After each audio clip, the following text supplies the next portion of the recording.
Alright, I want to introduce this next video. This is Tommy again. This is kind of an experiment. It's what I'm going to call it, the experiment. And it may have several branches formed through.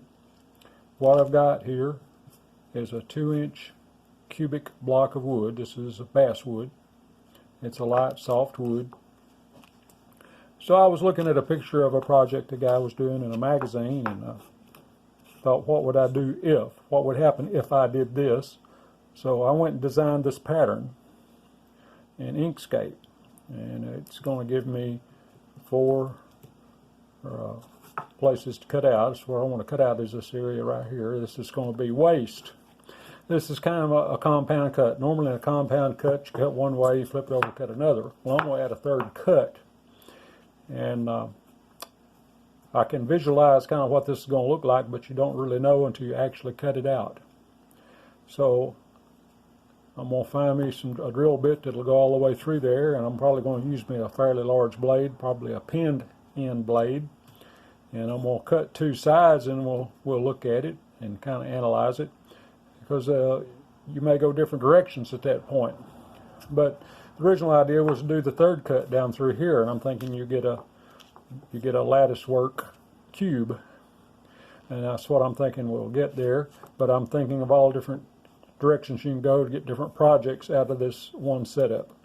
But I'm going to hustle me up a drill bit to go all the way through this, and I'm going to make first I'm going to make these 8 cuts, or 8. I could drill these 8 holes, and I'll make those 8 cuts, and we'll take a look at it and see how it's going. If you don't see this video, that it didn't work out at all.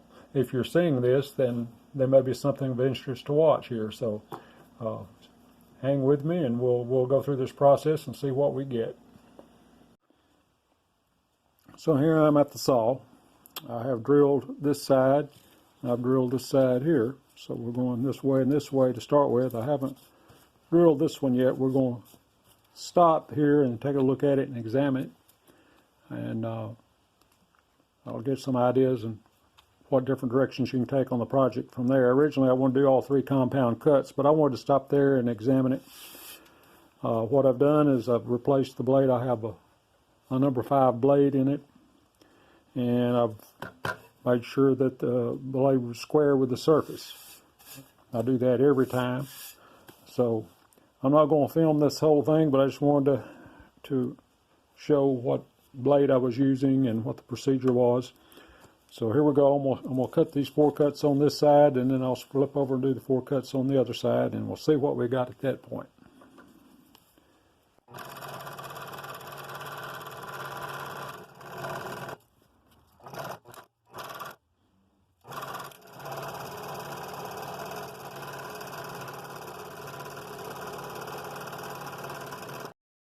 So anyway, that's the general idea. I'll move the camera out of the way and finish cutting this. Don't need to watch all that, and just it's all pretty well the same thing 8 times here. And then we'll take a look at it and see what we have when I get to that point. Okay, an update here. I've got the first 4 cuts made. No surprises, exactly what I expected it to look like. That should be the hardest cuts, because the rest of them will be through 2 or 3 sections of thinner wood. But it wasn't that difficult in this wood.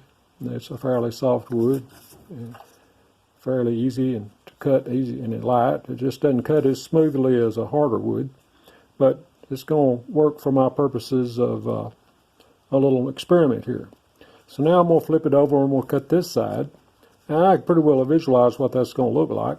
But we'll stop and look at it and think of the possibilities that we have for moving forward.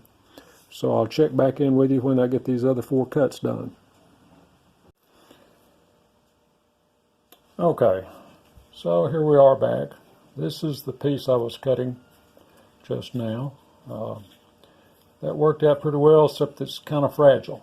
That broke on the bottom while I was cutting. This wood's a little bit light for the width of the pieces of the legs I've got here. I like the way it looks, nice and open like that, but this wood's a little light. So anyway, I strengthened the pattern. I readjusted the pattern a little bit so it's a little thicker. As you can see,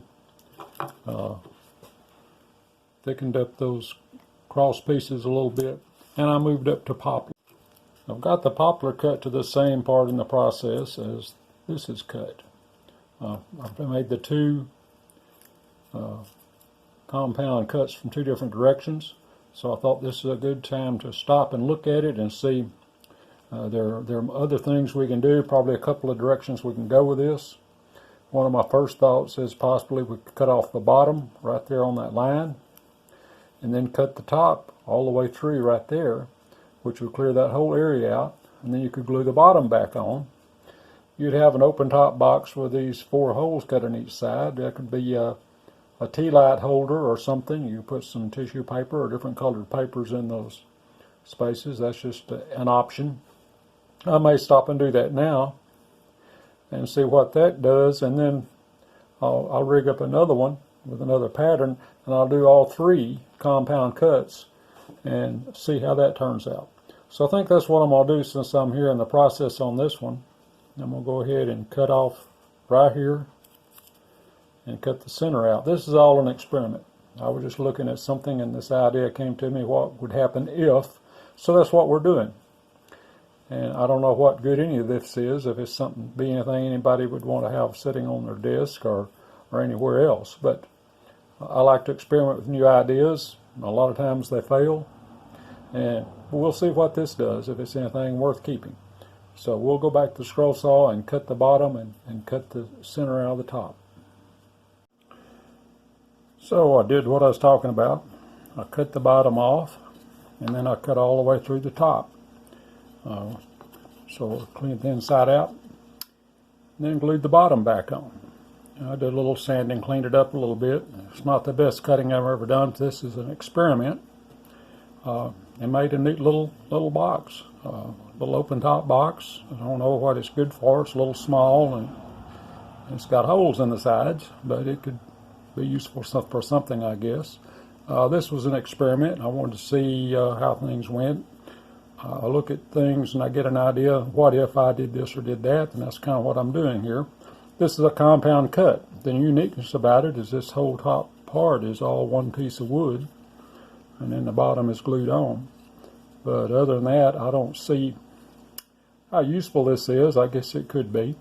But I'm going to move forward to the next leg of this experiment. I've got me another block set up. This is poplar also. Same pattern I used on that. So I'm going to cut that off, and then I'm going to do the compound cut through all 3 faces. And I have a pretty good idea what that's going to come out with, but we'll see when I get there. So it'll take me a little while to do that, so I'll be back when I get that done.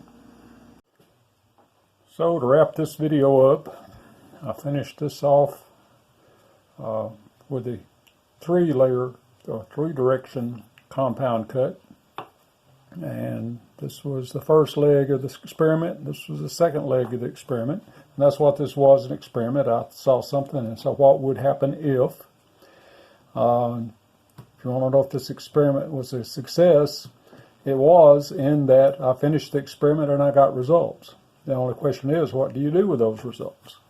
That's kind of a neat little box, but it's got holes all in the side. I don't know what it's good for. It's a little small for a tea light, although you could do that.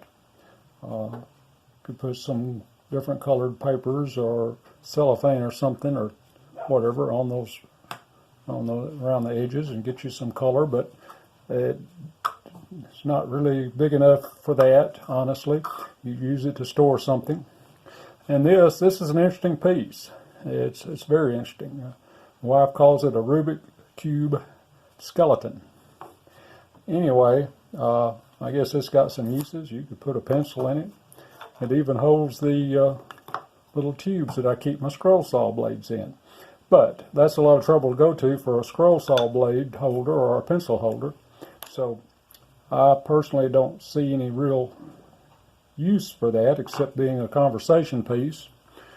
If you have any ideas what it could be used for or that you think it be useful for, well, say so in the comments, because I'd be interested in anybody else's ideas.